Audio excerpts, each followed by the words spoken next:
Je voudrais partager avec vous une expérience personnelle qui vous permettra de comprendre l'importance du suivi technique. Nous avons été chargés de contrôler les travaux génie civil d'une usine en construction par ses dirigeants. Voulant réaliser une mezzanine, nous avons demandé le plan d'exécution à l'entreprise chargée de la construction pour vérification. Les plans d'exécution ne sont pas venus et après examen, notre avis n'était pas favorable. À cet effet, nous avons demandé au chargé d'études de corriger les plans.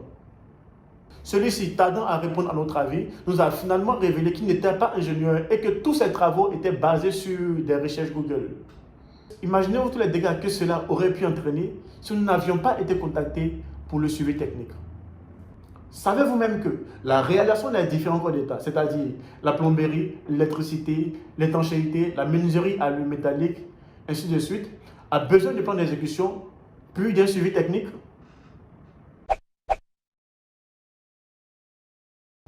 Bonjour, je suis Evra Kwasi, ingénieur en génie civil et hydraulique. Aujourd'hui, nous parlerons de l'importance du suivi technique. D'abord, c'est quoi le suivi? Le suivi, c'est toutes les actions indispensables à la bonne exécution des travaux. Ce suivi englobe en général plusieurs volets, à savoir la gestion du personnel, la gérance administrative, du budget, de l'approvisionnement en matériaux, de la planification des travaux. Hormis ces éléments cités, nous avons le suivi technique, qui est l'élément le plus important du suivi. Ce suivi consiste à quoi? Il consiste à assurer l'exécution des travaux dans le strict respect des plans d'exécution et des prescriptions de l'expert suivant les normes de construction en vigueur. Tout projet de construction, lors du passage à la phase d'exécution, nécessite un suivi technique. Le suivi technique commence avant la phase d'exécution du projet et nécessite l'intervention d'experts. J'avais voulu vous parler simplement du suivi technique, mais je préfère vous partager mon expérience personnelle concernant le projet de construction d'une banque dont j'étais le chargé d'études et le constructeur. Je pense que cela nous aidera à mieux comprendre ce sujet. En effet, ce projet a nécessité l'intervention de plusieurs acteurs, à savoir un bureau de contrôle, un laboratoire, un architecte et un maître d'ouvrage délégué. Il faut dire qu'avant même de débuter les travaux, nous avons envoyé les plans d'exécution que nous avons conçus au bureau de contrôle pour vérification.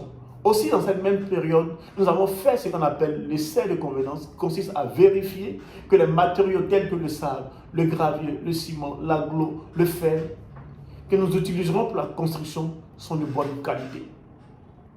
La vérification s'est faite par le labo à travers des expériences réalisées avec chaque matériau. Ces expériences consistaient à quoi? À formuler un béton, puis faire un test d'écrasement pour vérifier si avec ces matériaux utilisés, nous pouvons atteindre la résistance prévue. Pareil pour les agglos où un test d'écrasement a été fait pour s'assurer de la qualité. Pour le faire, un essai de traction a été fait. Après cette expérience au laboratoire, les résultats sont acheminés au bureau de contrôle qui, après avoir validé, donne son accord pour l'exécution des travaux.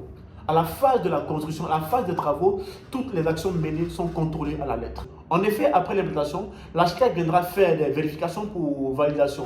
Ensuite, nous passons à l'exécution des fouilles dont la profondeur est validée par le laboratoire. Aussi, après le ferraillage des éléments en fondation, le bureau de contrôle va encore vérifier la conformité entre le plan d'exécution et le ferraillage avant de donner son accord pour le coulage du béton. Pendant le coulage du béton, le laboratoire fera des prélèvements qui seront soumis à des tests d'écrasement. Cette opération faite avec les éléments de fondation sera répétée avec les éléments tels que la dalle, les poteaux, ainsi de suite. Je pense que par cet exemple, vous comprenez mieux ce que c'est que le suivi technique. Je ne vous dis pas de mobiliser tout ce personnel pour vos projets, mais il faut toujours y associer un expert qui fera le suivi technique de vos projets depuis le gros œuvre jusqu'au second œuvre. Cela vous éviterait d'éventuels dommages.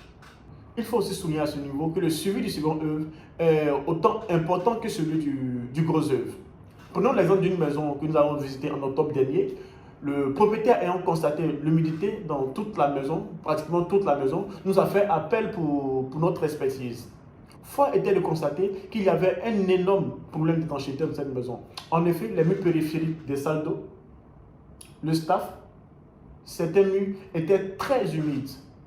On aurait pu éviter tous ces dégâts à ce niveau s'il y avait eu au préalable un suivi technique. Pour conclure, nous pouvons dire que même si vous disposez de tous les plans d'architecture, les plans d'exécution, il est obligatoire de faire suivre vos travaux de construction par un expert.